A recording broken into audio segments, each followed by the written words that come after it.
നിയമസഭാ തെരഞ്ഞെടുപ്പിലെ കനത്ത തോൽവിക്ക് പിന്നാലെ സിപിഎമ്മിനുള്ളിൽ മുൻ മുഖ്യമന്ത്രി പിണറായി വിജയനും സംസ്ഥാന സെക്രട്ടറി എം.വി. ഗോവിന്ദനും നേരെ അണികളുടെയും യുവജന സംഘടനകളുടെയും വൻ കലാപമാണ് നടക്കുന്നത്. പിണറായി വിജയന്റെയും എം.വി. ഗോവിന്ദന്റെയും നേതൃത്വത്തെ പാടെ തള്ളിക്കൊണ്ട് പാർട്ടി കോട്ടയായ കണ്ണൂരിൽ നിന്ന് പുതിയൊരു ചേരി രൂപപ്പെടുന്നുവെന്ന സൂചനകളാണ് ഇപ്പോൾ പുറത്തുവരുന്നത്.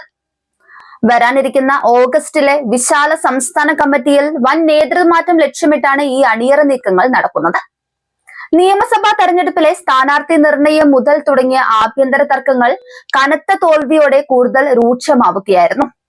ഡിവൈഎഫ്ഐ കോട്ടയം ജില്ലാ സമ്മേളനത്തിൽ പിണറായി വിജയന്റെ പ്രവർത്തന ശൈലിക്കെതിരെ അതിരൂക്ഷമായ വിമർശനമാണ് ഉയർന്നത്. തെരഞ്ഞെടുപ്പിൽ പാർട്ടി തകർന്നടിയാൻ പ്രധാന കാരണം പിണറായി വിജയന്റെ അനാവശ്യ ധാർഷ്ട്യവും സംസാര രീതിയുമാണെന്ന് അണികൾ തുറന്നടിച്ചു. സാധാരണക്കാരെയും മൈക്ക് ഓപ്പറേറ്റർമാരെയും പൊതുവേദിയിൽ അപമാനിക്കുന്ന രീതിയും പത്തനംതിട്ടയിൽ പ്രസംഗത്തിനിടെ ജനങ്ങളോട് നടത്തിയ വീട്ടിൽ പോയി ചോദിക്കുക എന്ന തരത്തിലുള്ള വെല്ലുവിളികളും വോട്ടർമാരെ പാർട്ടിയോട് വല്ലാതെ അകറ്റിയെന്നും ഇത് പാർട്ടിക്ക് മുന്നണിക്കും വലിയ അവമതിപ്പുണ്ടാക്കിയെന്നും സമ്മേളനത്തിൽ കടുത്ത വിമർശനമുയർന്നു.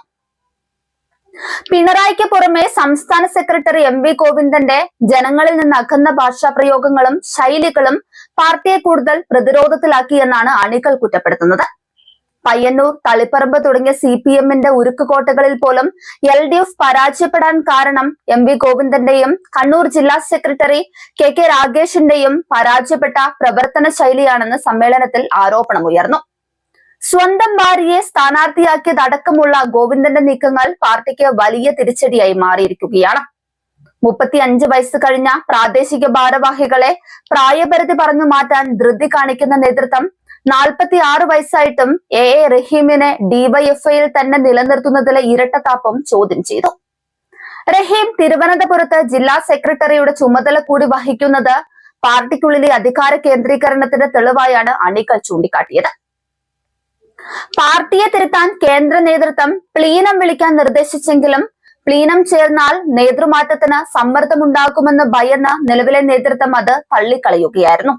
പകരം ജില്ലാ സെക്രട്ടേറിയറ്റ് അംഗങ്ങളെ കൂടി പങ്കെടുപ്പിച്ചുകൊണ്ട് വിശാല സംസ്ഥാന കമ്മിറ്റി വിളിക്കാനാണ് സംസ്ഥാന നേതൃത്വത്തിന്റെ തീരുമാനം. എന്നാൽ ഈ കണക്കുകൂട്ടലുകളെല്ലാം തകിടം മറിച്ചുകൊണ്ട് കണ്ണൂരിലെ പ്രമുഖ നേതാക്കൾ തന്നെ പിണറായി ഗോവിന്ദൻ അച്ചുതണ്ടിനെതിരെ പുതിയ ചേരി രൂപീകരിച്ചു കഴിഞ്ഞു.